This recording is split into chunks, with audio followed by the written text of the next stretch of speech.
What I'm going to do here next is a little bit of epoxy work. This is what we call the Epoxy Flake system. This has become really popular in garages, like laundry rooms and that sort of thing. It's also a very easy process to do. You still need to make sure that the concrete is right. So the concrete needs to be clean, it needs to be sound, it needs all oils, everything's got to be off of it. So more than likely you're not going to be using this outside because this is an epoxy.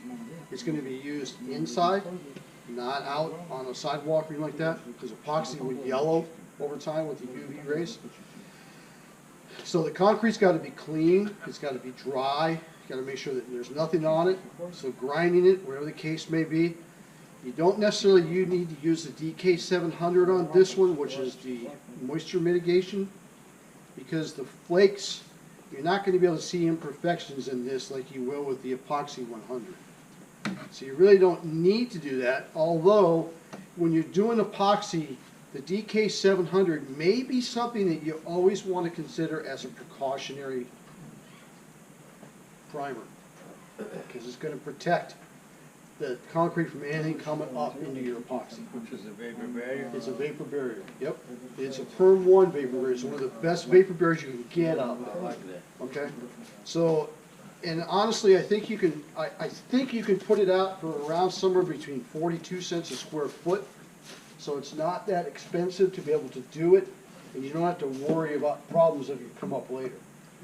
Because usually with epoxies, what you're going to do, no matter what it is you're going to always check your slab to see how much moisture is in that slab, how much is coming out. It's called relative humidity in the slab. It's the RH factor. If you got a slab that's releasing moisture and it's over about a 4 or a 5, which is 5,000 units, PSI units in a 100 square feet, then you're not going to want to put epoxy in that slab because the slab is off-gassing.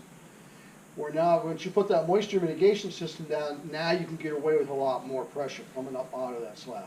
So that might be something you just want to consider doing because it's insurance, is what it is. When you're doing epoxy jobs, that might be something to consider, especially in basements, especially in areas where you maybe old slabs where you're not sure whether they had moisture vapor barrier down to start with. Like what you were saying, you got an old slab coming up. That would be one that you, yes, put it down. Now here's the thing with moisture mitigation systems. If you have a slab that's got a lot of moisture that's coming up out of the slab, it's got a lot of moisture coming up out of it. So all that hydraulic pressure is pushing moisture through that slab. Unless you address where that moisture is coming from, that moisture is still going to push. Now it's going to hit a vapor barrier, which is your DK700, and it's going to go somewhere. It has to. It can't just keep pushing up. It's going to go somewhere. So it may go to the side of the wall and then come up into the room. It may be pushed outside of the slab. So you don't know what that's going to do. You guys got sump pumps in basements up here? Okay, that's a good thing because usually the moisture is going to go to that area. But if you've got a basement that sump pump is always working, then you're probably not going to want to put epoxy in that basement. If you got a sump pump that's turning on once every 30 days, that's not a big deal. But if you got a sump that's turning on every single day, that means there's problems in that concrete. And you're going to give yourself problems by putting epoxy in a basement like that. There's tests out there. There's calcium chloride tests that you can tell if the basement has got a lot of water in it. There's a lot of RH meters out there that you can get to be able to test that. If you're going to do a lot of epoxy work, if that's your goal. We've had jobs, guys, where people call us and they got literally bubbles like this big or even bigger. And you can take your fingers and pop it like a pimple and moisture comes up out of it. That epoxy stops that water. That water's, remember that concrete's a living, breathing animal. It's constantly taking in moisture, it's releasing moisture, it's doing that. I don't care if it's a 60-year-old slab, it's still doing that, it's still taking all that in. So epoxy, you can get bit in the butt like that real quick if you're not doing those calcium chloride tests. So the minimum you should do is the calcium chloride test. And you shouldn't do it in one spot. You need to do it in several spots in the basement. There's meters where you can drill a hole into the slab. You can put this meter in the slab, and you come back and you read that slab several times, and it tells you how much moisture is within the slab Not at the surface, but in the middle of the slab. All of that is, when you're doing epoxies, it's not a bad thing to do. That's a good thing to do. Okay? But that moisture mitigation system, that DK700, is a good insurance agent. That right there, that'll solve you a lot of problems. The other thing that we're doing here on this particular one, we're using a water-based epoxy here to broadcast our flakes in. Now the water-based epoxy itself will handle almost 13, up to a number 13 in the PSI range. So the water-based epoxy does a lot. And since it is water-based, when it first goes out, if there's any moisture in that slab, that water actually helps that epoxy to bond. Okay? Very, very strong epoxy. It's less money, so it's more economical for you to be able to put this epoxy out and broadcast flakes in. Now the other nice thing is this epoxy, this water-based, and also the 100% that we have over here, we have a special machine that only Surecrete has. It's our tint machine that we can tint this to almost 300 colors. And we can tint 100% solids to almost 300 different colors. So if you've got somebody who just wants a basement floor that was just a colored epoxy, it's a good way to do it. So what we're doing here is we're going to use these flakes. These are called, I think, buckskin. Yep. And I'm going to go ahead and put a almond or a natural white color down as a base coat. Now I suggest you guys that we always use full broadcast when we're doing flakes. There's a couple different reasons for that. One is if you do a full broadcast, you know everything's going to be covered. It's going to be the same color throughout the floor. If you try to do a partial broadcast and you're throwing it by hand, you throw a little here, you throw a little there, the floor looks totally uneven. So full broadcast is much better. The full broadcast also will hide any kind of air bubbles that do end up coming through. It'll hide all that. So, hide all the imperfections. Yep. Yep. So full broadcast is the way to go. So I'm going to go ahead and mix this then.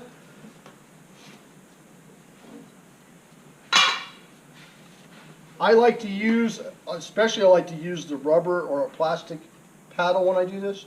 You want to use a paddle that doesn't introduce a lot of air. That's the biggest thing.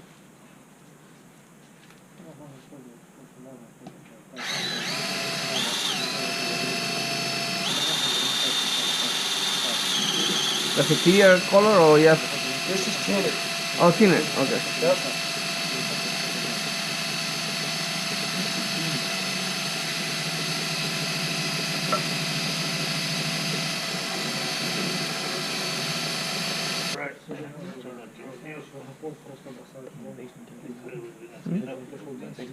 That's right.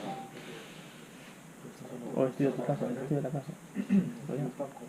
Estoy de la casa o la.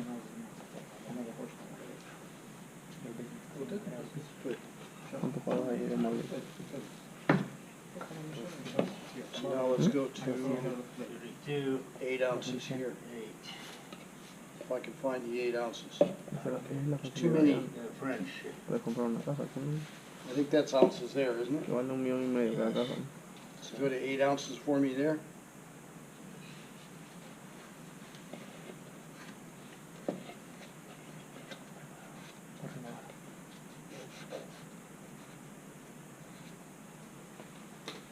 Y venderlo. Así, vamos a ver.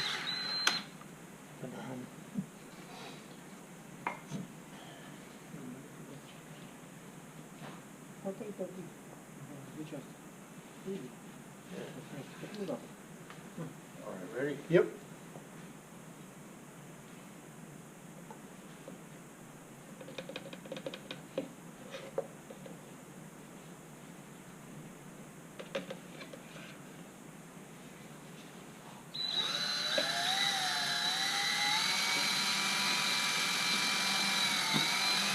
Thank you. Okay, with all epoxies, once you mix the epoxy, you want to get the epoxy out of the ground. Okay, you don't want to leave it in there and put it in a paint roller and paint it out. You'll lose the epoxy. Epoxy, what happens is the two components are coming together and they make the one component. So when you do a water-based epoxy, even at this point it's water-based, once it turns into epoxy, there's no difference in structure in that epoxy between this and the solvent-based. They're both epoxies. But when those two things are coming together and they're forming the epoxy, they cause heat. And it's like you get a whole bunch of it together and it causes heat and it makes it kick that much faster. So that's why you want to get it out in the ground so you're not having them all bunched together. Now the water base isn't going to hit as fast or as strong as the solvent base does. That's going to go off even faster if you left it in a bucket.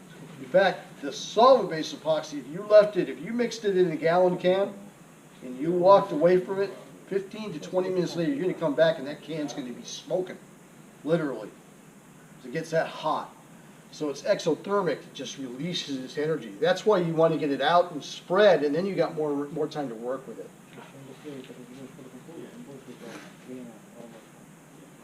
What is wrong with this? You want to use everything you got, right? What's wrong with that? Yeah, unmixed material that could potentially get into the... So when you put the part B in, if any part B in was on the side and it didn't get mixed into the part A, it's not going to dry. it's never going to dry. So never, never, ever do this really with anything that is catalyzed, because you can run into that issue.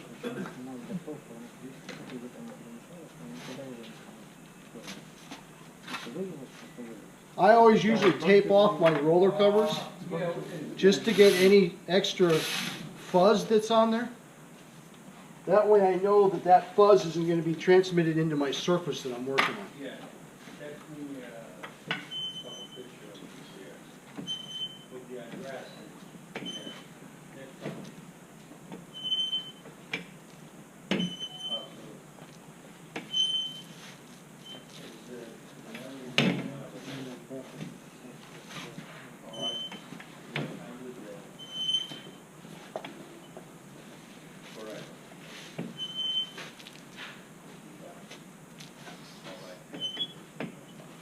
There's some guys that'll put this out with a magic trowel, just a squeegee, and then they'll come back over it and back roll it before they go ahead and throw their flakes. You can put a lot of material out a lot faster than you can just with a roller.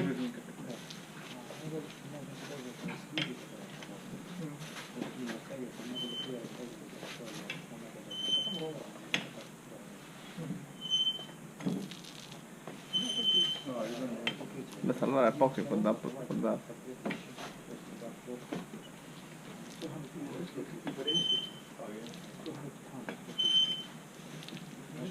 Now you should be able to get at least 200 square feet out of a gallon of this, so it should be able to go a long ways, which is nicer too, because that means that your cost of your job has gone down. So with the flakes, what you're going to do is you're going to take your bag of flakes,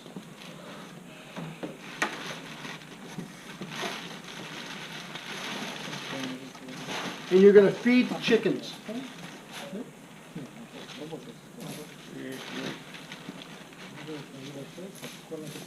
You don't want to throw flakes sideways like that. You want to make sure that the flakes are dropping, because those flakes they're different sizes.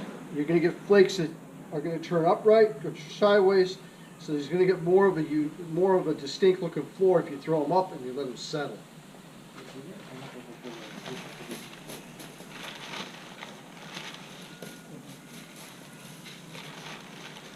And you can see if I try to take this and just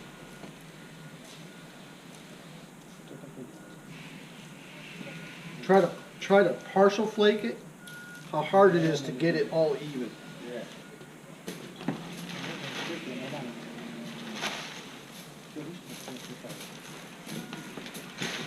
I guess full coverage has better longer durability too, if you do garages and resist more to the tire, to the heat from the tire. Yeah, this is good. And it's easy to patch too. Yeah, and the sealer is what's going to be important to protect that.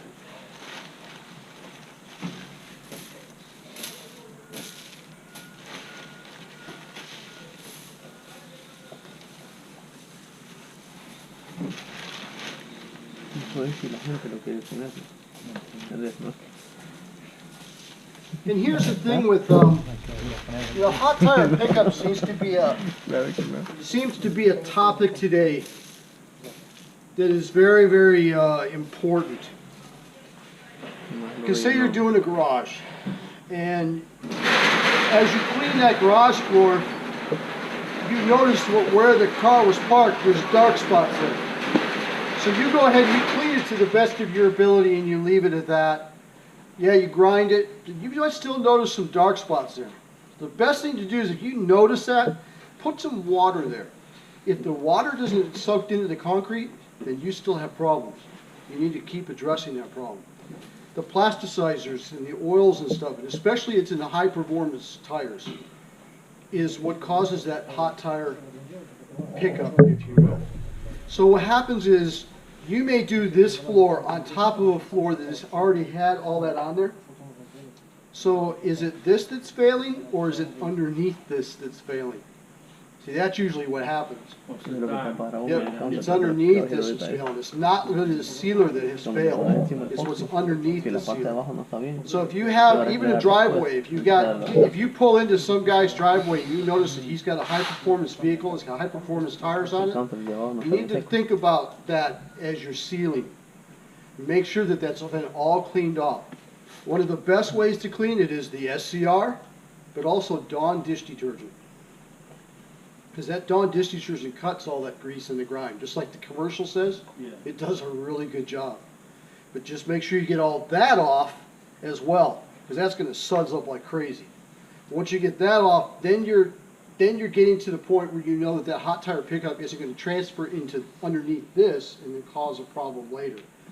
Now the other thing that you can do, if you do have a situation where the hot tire pickup is an issue, and say you didn't want to prep the whole garage or the whole driveway, use the DK700 over those areas. Because now you sealed that in and it can't come up. It's been sealed into that area. That moisture mitigation, yep. But at least that solved that issue. If I was doing an epoxy garage for someone, which is usually a higher end issue, I would tell them, and I would probably figure into my bid that they're going to have those tire mats that you can buy, so that they know that they're going to pull up on that mat, but that mat is also going to stop those tires from getting into the surface. Yep.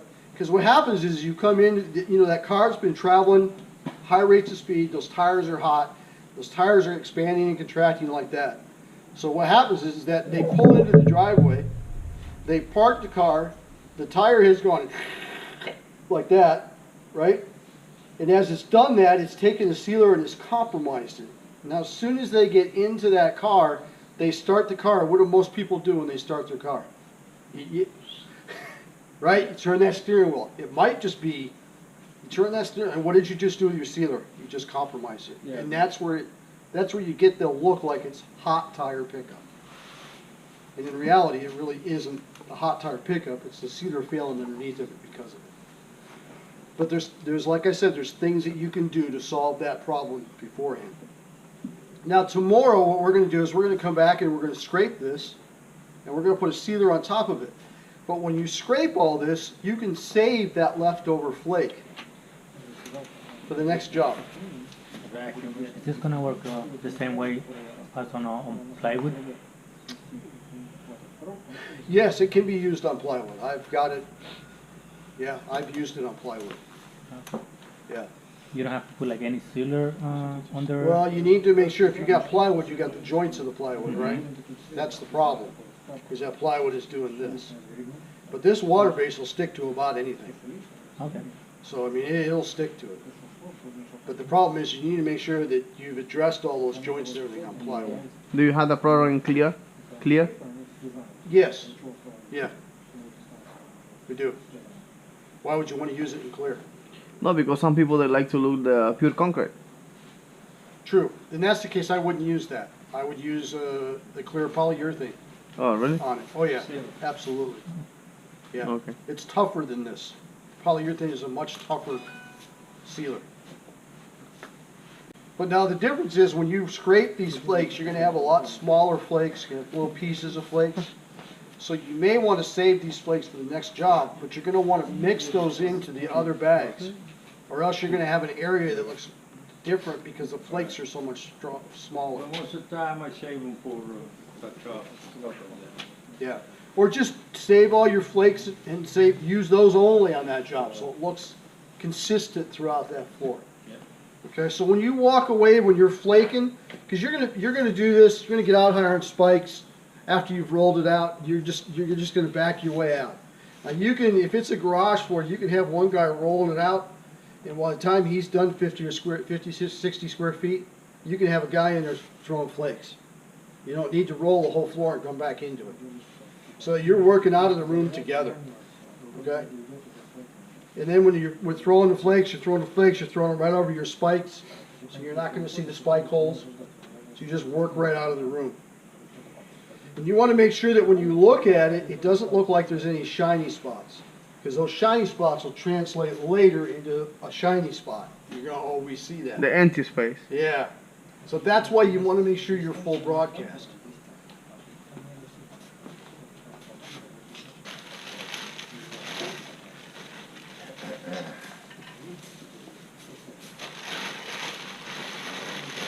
It's interesting too, if you go to Home Depot, if the homeowner goes down to Home Depot, they give them, I think they sell it by the gallon, and they give them like a half a pound of flakes. That's the bag. That's all they get. Yeah, I saw that. Basically everybody has that. Yeah. So this way, you know, you can do a full flake floor and make it look like it's really good. This floor all day long, at $6 a square foot, you should be making money and running all day long. And you got a beautiful garage floor. I mean, it's brought it back to life. It has to be a smooth surface, or it's gonna be even if a little rough.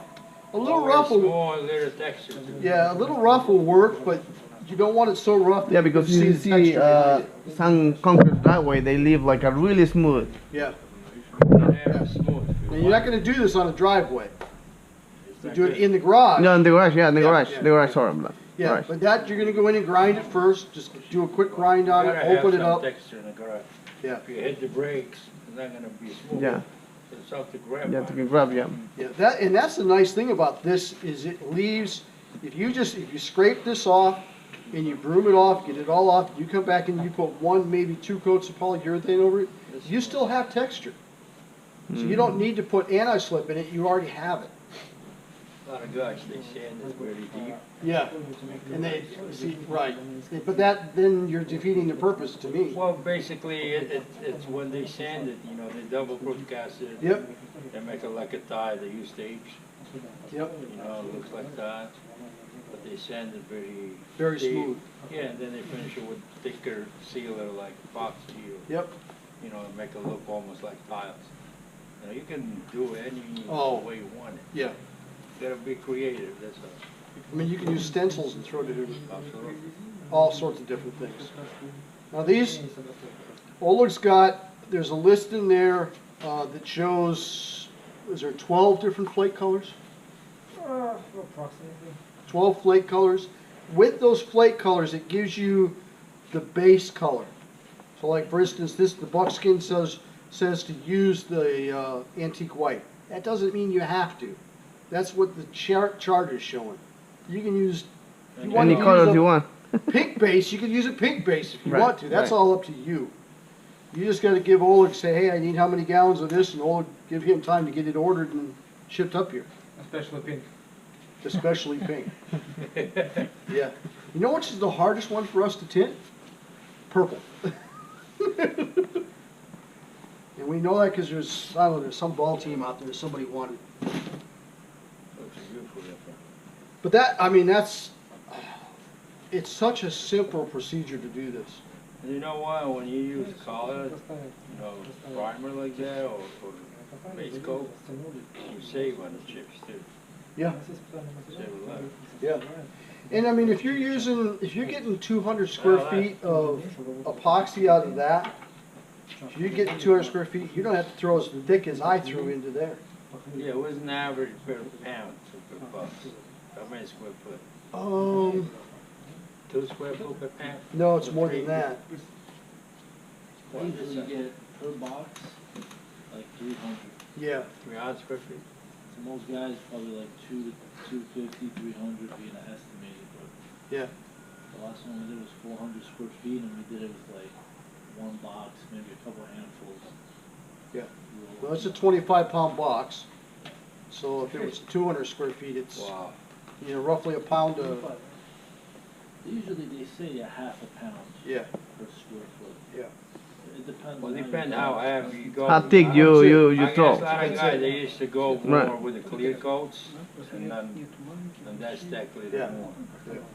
Because that sheen and the bubbles, you know, suck more in to even up. Depends how flat your floor is too. Yeah, yeah, and it depends how thick you roll out your epoxy. If you roll out your epoxy thicker, it's gonna take out more flakes. Yeah, it's gonna be absorbed, cover. Exactly, Yeah. yeah. But you wanna roll the epoxy out thick enough that it is actually grabbable.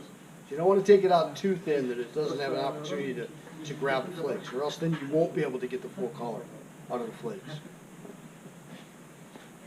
Even you can use plain, right? If you don't want to put the flakes. Someone did in Florida. Yeah, Yeah. absolutely. Where? Yeah, you can Yeah. explain the. Which is water-based. Yep.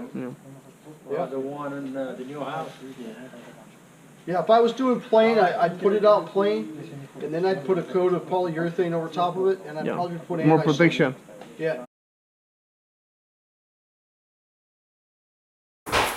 Scrape anything that's at the surface loose.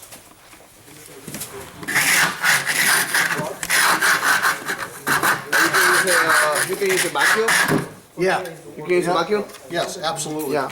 What I would do with this is a lot of times in the garages, the guys will use, they'll come in and they'll scrape it. They'll take a blower and they'll blow all the excess up to the corner.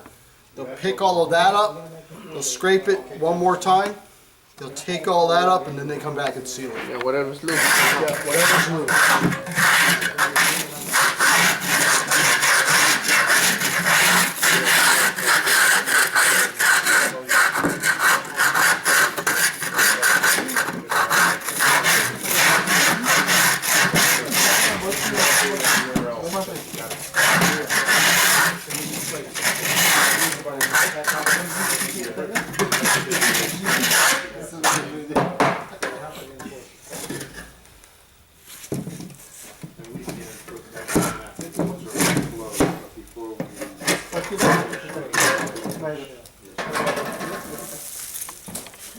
Here's the easy way to do it.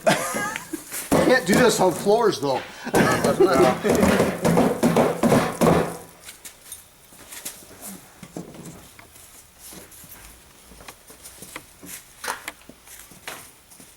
See, yes, please. Hey, you have the broom, please.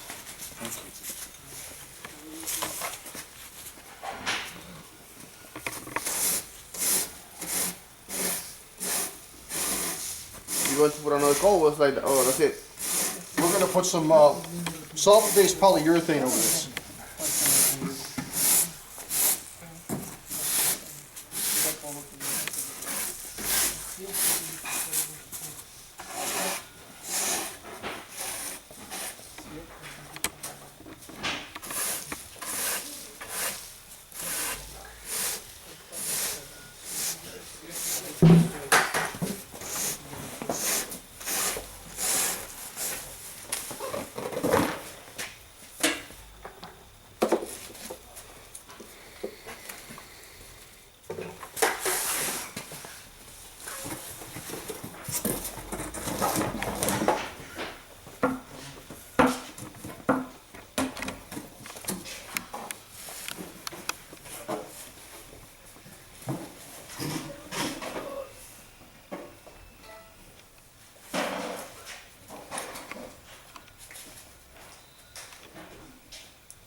Relatively quick drying. I mean, it's about 2 to 4 hour dry time. So it's relatively. Just in case. Yep. For information. Oh, yes. If you wanted to mat it down, if you wanted to take the sheen off of it, there's a matting agent to be able to do that. This matting agent works in the acrylics, it works in the solvent-based urethane, The water base you're probably not gonna mat down because it's already got a matte finish to it. But this product works in those to bring the shine down if that's what your goal is.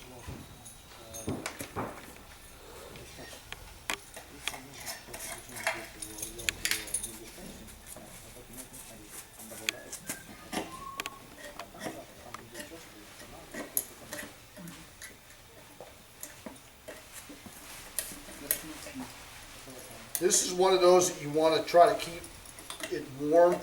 Don't let it get cold in the truck. Reason being is this part B, every 5 degrees gets about 10% thicker. So if you're doing kits and this is cold and you go to dump this all in here, you're going to have to hold it and hold it and hold it and hold it for this to get empty into the can. If you don't get all of this into the can, then you change the dynamics of the mix. So you need to make sure that this is, somewhere around 65 degrees or up. So just acclimate it to the weather, to what you're doing. So this is a 4-to-1 mixture. So let's see, we'll go 32 ounces will be plenty for what we need.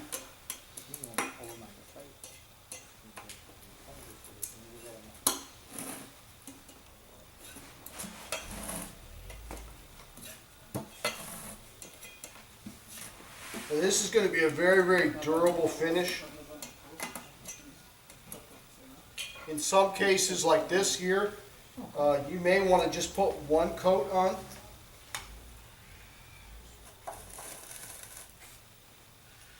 But this is a satin already. Yeah, it's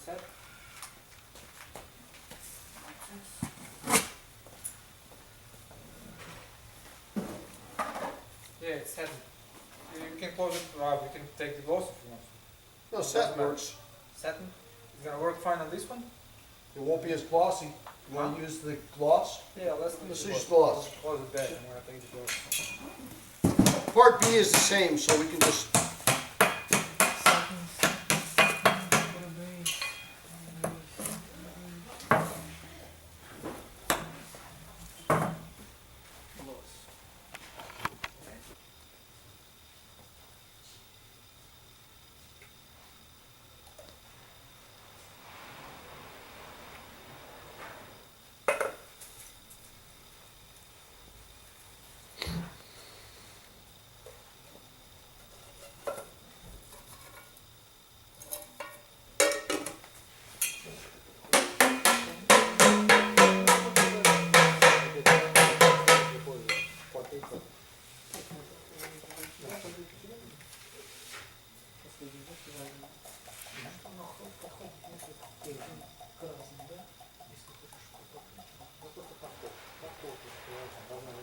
So these are large area finishes as opposed to... Yes, yes, they are.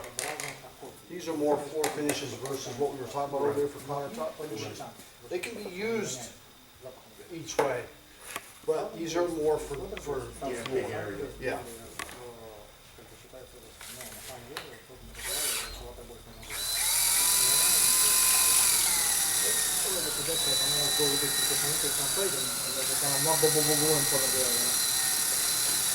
This one you need about a minute work time, real, mix time.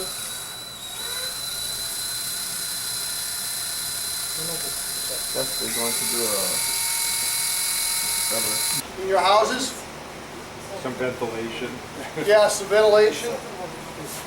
I mean, here we got the door open and everything's not an issue, and there's not much fumes, but if you're in a home, Yeah.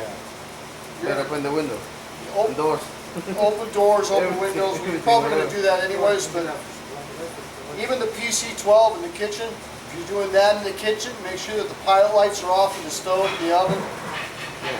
You know, No lights on. yeah, no smoking. No smoking areas. Yeah. 'Cause it is flammable. Now the fumes have to build up pretty good to be flammable. Every once in a while we hear cases where guys blow things up.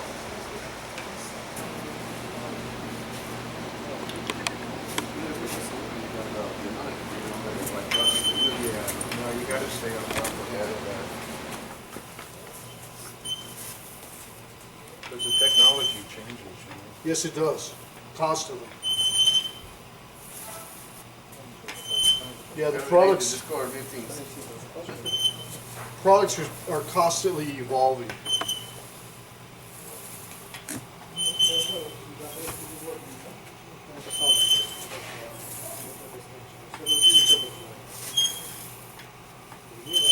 Well, that sound was coming right up into the handle, right into my ear.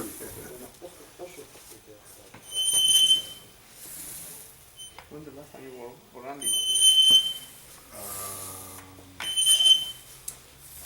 We did a fancy job on 12th Street, you know, and I used to give them deals just to keep the work That's going it. ahead of these guys, and I never heard from them again, so. So now you have a very, very strong protective coating on top of This it. guy gets self-interested, like, you know, as soon as he doesn't need you.